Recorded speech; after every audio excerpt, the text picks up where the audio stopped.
Hello guys, welcome back to my YouTube channel. स्वागत है आप लोग का एक और नए लर्निंग वीडियो में। तो आज का वीडियो किस टॉपिक पे होने वाला है मैं आपको बता देता हूँ। जैसा कि आप लोगों ने थंबनेल देखा होगा, मैं इस वीडियो में कैसे मैंने फंडिंग पिप्स का चैलेंज पास किया फ़ेज़ 1 और फ़ेज़ 2 और कैसे मैंने मास्टर अकाउंट अचीव किया है, उस टॉपिक से रिलेटेड ये वीडियो है। ये वीडियो बनाने का पर्पज़ सिर्फ यही है। मैं आपको स्क्रीनशॉट एक लगा देता हूँ, आप देख सकते हैं। इस स्क्रीनशॉट में मेरे एक वीडियो में इस लड़के ने कमेंट किया था, पूछ रहा था कि भाई आपने अपना फंडिंग पिप्स का या जो भी प्रॉप फर्म अकाउंट है उसका फेस कैसे क्लियर किया। तो मैं अपनी स्ट्रैटेजी आप लोग के साथ शेयर करने वाला हूँ। कौन सी स्ट्रैटेजी थी, मैंने कैसे अकाउंट क्लियर किया है। तो सबसे पहले बता देता हूँ कि स्ट्रैटेजी मैंने क्या की। तो सबसे पहले आप लोग के पास क्या चीज़ें होनी चाहिए आपको अगर फंडिंग पिप्स का फेस क्लियर करना है, मास्टर अकाउंट अगर आपको अचीव करना है। तो सबसे पहले आप लोग के पास एक स्ट्रैटेजी होनी चाहिए जो बैक टेस्टेड स्ट्रैटेजी हो। एटलीस्ट 1 ईयर से 2 ईयर की स्ट्रैटेजी, बैक टेस्टेड स्ट्रैटेजी होनी चाहिए और प्रॉफिटेबल स्ट्रैटेजी होनी चाहिए। सबसे पहले आपको क्या चाहिए, एक ऐसी स्ट्रैटेजी जो प्रॉफिटेबल हो। फिर उसके बाद आपको उसमें पता होना चाहिए आपके मैक्सिमम ड्रॉडाउन कितने आ सकते हैं, आपकी एक्यूरेसी कितनी है उस स्ट्रैटेजी में। तो उसके लिए आप लोग को अगर स्ट्रैटेजी बैक टेस्ट करनी है तो बहुत सारे सॉफ्टवेयर्स हैं, ऐप्स हैं, पेड हैं, जिसमें मैं अपनी बैक टेस्ट करता हूँ स्ट्रैटेजी को। उसका नाम ट्रेडज़ेला है। तो ट्रेडज़ेला पे मैंने अपनी बैक टेस्टिंग की हुई है। तो आप भी ट्रेडज़ेला पे जाके अपनी बैक टेस्टिंग कर सकते हैं, अपनी स्ट्रैटेजी को बैक टेस्ट कर सकते हैं, जिससे आप लोग को पता हो कि मैक्सिमम ड्रॉडाउन कितना आ सकता है, मैक्सिमम लॉस कितना हो सकता है, मैक्सिमम प्रॉफिट कितना हो सकता है, मैक्सिमम विनिंग स्ट्रीक कितनी हो सकती है, लूजिंग स्ट्रीक कितनी हो सकती है। ये चीज़ें आपको पता होनी चाहिए। अगर कुछ ना पता हो, कम से कम इतना आपको पता होना चाहिए आपकी एक्यूरेसी कितनी है और आपके मैक्सिमम ड्रॉडाउन कितने बैक टू बैक एसएल आ सकते हैं, यानी कितनी लूजिंग स्ट्रीक आ सकती है। तो ये चीज़ मुझे पता है। जैसे कि मान लेते हैं मेरी बैक जो मैंने अपनी स्ट्रेटेजी बैक टेस्ट की है उसका विन रेशियो है 45%, जो कि रियल में 45% ही है। तो 45% है, जो कि मैंने बैक टेस्ट किया था अपनी स्ट्रेटेजी को। तो उसमें मुझे 6 से 7 बैक टू बैक यानी 6 से 7 एसएल की लूजिंग स्ट्रीक आई थी।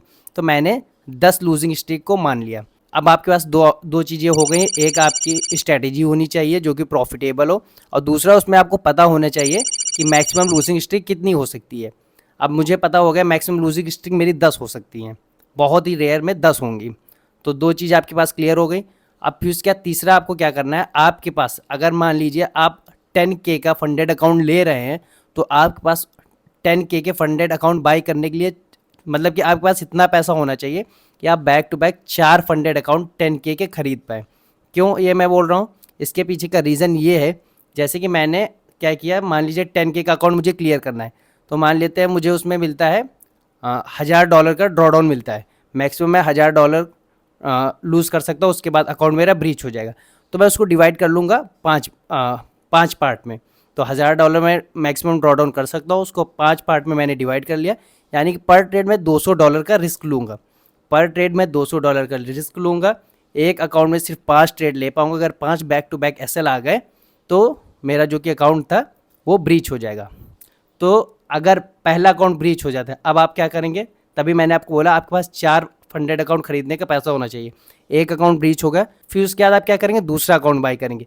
सेम रूल सेम लॉजिक अपनाएंगे, फिर उसमें आप ट्राई करेंगे। सेम रूल सेम सेटअप के हिसाब से, आप सेटअप नहीं चेंज करेंगे, सेम रूल सेम सेटअप के हिसाब से फिर $200 के 5 ट्रेड लेंगे उसमें। अगर फिर आपके बैक टू बैक, बहुत ही रेयर होता है 10 ट्रेड बैक टू बैक ऐसा आ जाए, अगर फिर आ जाते हैं तो आपको और खुश होना चाहिए। क्यों क्यों मैं ऐसे बोल रहा हूँ, क्योंकि आपके अगर 10 बैक टू बैक एसएल आ गए हैं, बहुत ही रेयर होता है ऐसा बैक टू बैक 10 एसएल आना, अगर आ गए हैं तो आप जो तीसरा अकाउंट बाई करेंगे तो वो बहुत ही ज़्यादा चांसेस है एक ही बार में क्लियर हो जाने के। और अगर आप लोग का लक अच्छा रहा तो पहले ही अकाउंट आपका क्लियर हो जाता है। मेरे साथ क्या हुआ था मैं आपको स्क्रीन पे दिखा दूंगा, विद प्रूफ मैं आपको दिखाऊंगा मैंने कैसे अपना अकाउंट क्लियर किया हुआ है, कैसे भी चल रहा है। लेकिन जो कि रूल्स थी, जो कि स्ट्रैटेजी थी, मैंने यही अपनाई थी और यही सब ट्रेडर्स अपनाते हैं। क्योंकि अगर आप सोचेंगे कम कम क्वांटिटी में क्लियर करेंगे तो बहुत ही टाइम लग जाता है। ऐसे में भी आपको टाइम लग जाएगा, ऐसे में भी आपको टाइम लग जाएगा, और अगर आप कम कम क्वांटिटी में लेंगे तो और ही ज़्यादा टाइम लग जाएगा। तो ये वाला रूल या स्ट्रैटेजी आपको अपनाने से कुछ बेनिफिट्स हो सकते हैं। मैं आपको अपनी स्ट्रैटेजी शेयर कर रहा हूँ, ना कि मैं आपको ये कह रहा हूँ आप फॉलो करिए, आपको जो चीज़ अच्छी लगे आप वो चीज़ करिए। मैं उस लड़के ने कमेंट किया था, तो उसको मैं अपनी स्ट्रेटेजी बता रहा हूँ कि मैंने कैसे क्लियर किया हुआ है।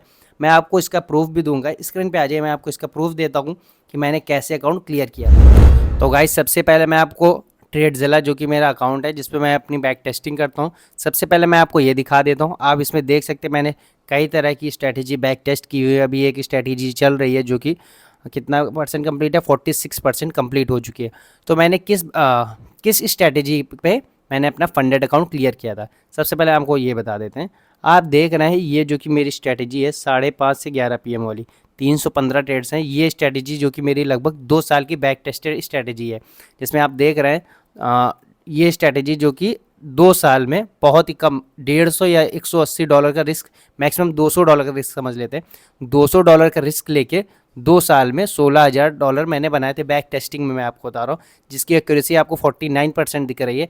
मान लीजिए रियल में अगर आप ट्रेड करेंगे तो 40% आ जाएगी जो भी होगा, और आप देख सकते हैं 100% कंप्लीट है। तो सबसे पहले मैंने आपको ये दिखा दिया है कि मैंने बैक टेस्टिंग हाँ की हुई है, जो कि 2 साल की मेरी बैक टेस्टिंग है, एक 315 ट्रेड है। अब उसके बाद मैं आपको अपना फंडिंग पिप्स का अकाउंट दिखा देता हूँ। फंडिंग पिप्स के अकाउंट में मैंने कैसे अपना क्लियर किया था फेस। हाँ, तो अभी आपके सामने यहाँ पे सिर्फ 2 अकाउंट दिख रहे होंगे, एक जो कि मास्टर अकाउंट है -6% में है, वही 25K वाला अकाउंट जो है जो कि मैंने क्लियर किया था -6% है। इसके पीछे का मैं रीज़न बता चुका आपको कई वीडियो में, -6% कैसे चला गया है। और जो कि मैंने 50K वाला एक बाई किया है वो अभी -0.4% में चल रहा है। दोनों फेज़ 2 के अकाउंट है, एक का मास्टर अकाउंट मिल चुका है, एक में फेज़ 1 चल रहा है। तो मैंने कुछ अकाउंट आर्काइव किए हुए हैं, अब मैं आपको आर्काइव अकाउंट दिखा देता हूँ। ये आपके सामने 2 लाइव अकाउंट है, अब आर्काइव अकाउंट दिखा देते हैं कितने नहीं पास हुए और कितने पास हुए। तो सबसे पहले आपको दिख रहा होगा सबसे नीचे 5000 वाला, ये बस मैं फंडिंग पिप्स में देख रहा था कि ये जेन्युइन है कि नहीं फंडिंग पिप्स, उसके लिए मैंने ये अकाउंट बाई किया था, सिर्फ 5K वाला फंडेड अकाउंट। फिर इसके आप देख रहे होंगे 25K वाला, ये वाला सेकेंड अकाउंट, 1 मिनट, ये वाला, ये 5K वाला हो गया, ठीक है। फिर उसके बाद आप ये अकाउंट देख रहे होंगे 25K वाला, आप इसमें देख रहे होंगे नॉट पास्ड, ये वाला। जैसे कि मैंने आपको बताया था मेरे पास जब 4 अकाउंट के पैसे होते हैं तब मैं एक फंडेड अकाउंट बाई करता हूँ। तो मेरे पास 4 अकाउंट के पैसे थे तब मैंने 25K वाला फंडेड अकाउंट बाई किया। पहला अकाउंट बाई किया, नहीं पास हुआ। फिर उसके बाद दूसरा अकाउंट बाई किया, आप देख सकते हैं ये भी स्टूडेंट फेज़ वाला, 2 फेज़ वाला है। फिर दूसरा अकाउंट बाई किया फेज़ 1 का, ये क्लियर हो गया। फिर उसके बाद सेम रूल अपना है फेज़ 2 में। फेज़ 2 में आप देख सकते हैं सेम ही अकाउंट है, ये क्लियर हो गया। 2 अकाउंट क्लियर हो, एक अकाउंट क्लियर हो गया, एक अकाउंट नहीं क्लियर हुआ। यानी कि 25K वाला मैंने 2 बार अकाउंट बाई किया, एक बार क्लियर हो गया, एक बार नहीं हुआ, और उसके बाद मुझे मास्टर अकाउंट मिल गया, जो कि ये मास्टर अकाउंट मेरा चल रहा है। अब उसके बाद मैंने क्या किया, 50K वाला अकाउंट बाई किया। आप देख सकते हैं 50K वाला अकाउंट एक बार बाई किया, जो कि लिखा है नॉट पास्ड। फिर इसके बाद दूसरा मैंने 50K वाला अकाउंट बाई किया, इसमें लिखा है ऑन गोइंग, यानी कि ये भी चल रहा है। ये काफ़ी बार अकाउंट मेरा सिर्फ एक ट्रेड का पैसा बच रहा था, मतलब 2 बार ऐसा, 2 बार या 3 बार ऐसा हुआ सिर्फ एक अकाउंट का मतलब एक ट्रेड का सिर्फ पैसा बचा। फिर उसके बाद वहाँ से सीधे प्रॉफिट हो जा रहा था, फिर मैं कॉस्ट टू कॉस्ट आ जा रहा था। तो मेरा चाहे बैड लक समझ लो चाहे जो समझ लो कि या तो अकाउंट ये मेरा ख़त्म हो जाता, दूसरा अकाउंट बाई करते तो उसमें मेरा 5K का प्रॉफिट हो जाता, तो फेज़ 1 क्लियर हो जाता, या ये समझ लो कि मेरा पैसा बच रहा है उसकी वजह से अभी ये अकाउंट चल रहा है। जब भी ये अकाउंट क्लियर होगा, मैं तो वीडियो बनाने वाला तब था कि जब मेरा ये वाला फेज़ 1 फेज़ 2 क्लियर हो जाएगा 50K वाला, तब वीडियो बनाऊंगा, लेकिन कमेंट आया तो मैंने ये वीडियो बना दी। हाँ, जब ये अकाउंट क्लियर हो जाएगा मैं आपको बताऊँगा और दिखाऊँगा कि कितने अकाउंट मुझे लगे हैं ये वाला अकाउंट पास करने के लिए, यानी कि कितने बार मैंने अकाउंट बाई किया है ये 50K वाला अकाउंट पास करने के लिए। तो गाइज़ आप देख सकते हैं आपके सामने सब लाइव प्रूफ है। तो गाइस आज की वीडियो में बस इतना ही था। अगर आप लोग को कुछ सीखने को मिला हो तो प्लीज़ लाइक कर दीजिएगा, शेयर कर दीजिएगा वीडियो को। अगर आपके कुछ भी डाउट्स हो तो आप कमेंट बॉक्स में कमेंट जरूर कर दीजिएगा, मैं आपको उसका रिप्लाई जल्द से जल्द करूँगा। अगर आपको ऐसे किसी और चीज़ के लिए वीडियो चाहिए हो तो अगर 1-2 कमेंट होंगे तो मैं उसके ऊपर भी वीडियो बनाऊँगा, जिसको जो चीज़ मैंने खुद ट्राई किया हुआ है जेन्युइन तरीके से, जो चीज़ रियलिस्टिक है, फेक वीडियो नहीं बनाऊंगा, जो चीज़ रियलिस्टिक है मैं उस पर वीडियो ज़रूर बनाऊंगा, अगर उस चीज़ के बारे में मुझे नॉलेज होगा तो गाइस अगर आप लोग को वीडियो अच्छी लगे तो लाइक कीजिए, शेयर कीजिए, चैनल को सब्सक्राइब कर लीजिएगा। मिलते हैं नेक्स्ट वीडियो में, तब तक के लिए टाटा बाय बाय।